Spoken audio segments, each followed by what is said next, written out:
तर मी त्यांना सांगितलं, त्यांच्याकडं मी प्लॉट व्हिजिटला गेलेलो, त्यांनी दोडक्याची शेती करत होते. त्यांचा दोडका मी 100% खरेदी केला होता. तुम्ही कोणासाठी खरेदी करता? टाटा कंपनीसाठी आम्ही खरेदी करतो शेतकऱ्यांचा भाजीपाला. त्यांचा पण पूर्ण भाजीपाला आम्हीच खरेदी करतो. त्यांच्या शेतावरती आमच्या व्हिजिट्स वगैरे असतात. आणि रेकॉर्डी पैसे तुम्हाला सांगतो त्या बेसमुळे मला झाले. किती झाले?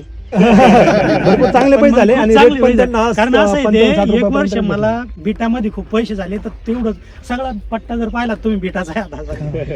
त्याच्यामुळे नाही सांगत मी ते. तुम्ही माल घेता यांचाच माल का बरं घेतला? म्हणजे वैयक्तिक असं काही नाही की कोणत्या शेतकऱ्याकडनं खरेदी करावं, असं नाही. पण आमच्या कंपनीच्या ज्या एसओपी ठरलेल्या आहेत की एसओपी मध्ये मटेरियल पाहिजे, साईज पाहिजे, घर भरलेला पाहिजे, लूज नकोय, म्हणजे यांच्या व्हरायटीमध्ये आम्हाला ते भेटलं जे आपल्याला पाहिजे होतं. कंपनी सगळ्या नियम अटीमध्ये बसले. म्हणून आम्ही जेव्हा खरेदी करायचो, आय थिंक 300-350 किलो खरेदी करायचं, एक पीस त्यांचा रिजेक्ट निघायचा नाही.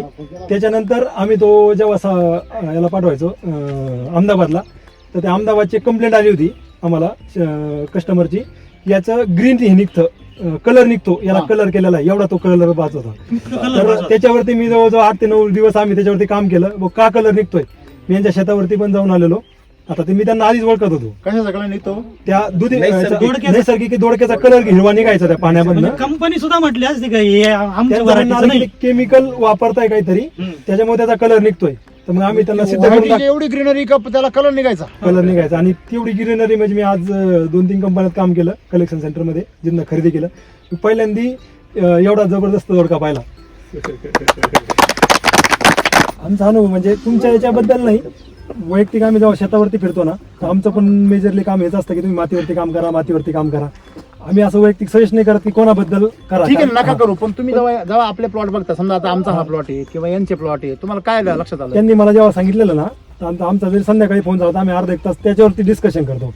आणि आमचं जेव्हा बोलणं झालं की म्हटलं मी एक 10-20 शेतकरी जमा करतो, घेऊन येतो, आपण त्याच्यावरती एक मीटिंग वगैरे हे टाकू. तुमचं काम आहे का? नाही, हे आमच्या अधिकाऱ्यांचं नाही, काम आहे, असं- आमच्या डिस्ट्रीब्युटरचं काम आहे. इथं पण आता हा माल कुठे जातो, शहरामध्ये जातो ना, हे मॉलवाले ऑनलाईन लोकांना देतात, त्यांना तर हे सेंद्रिय तर खूप गरजेचे लोक तयार काळाची करणं. गरज बनलेली आहे. हा. एवढा स्कोप आहे याच्यामध्ये.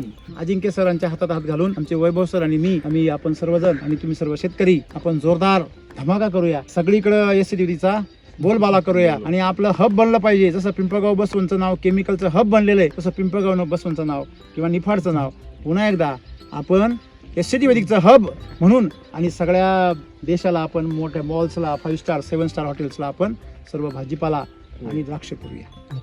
जय एससीडी वैदिक. चला शेती करूया.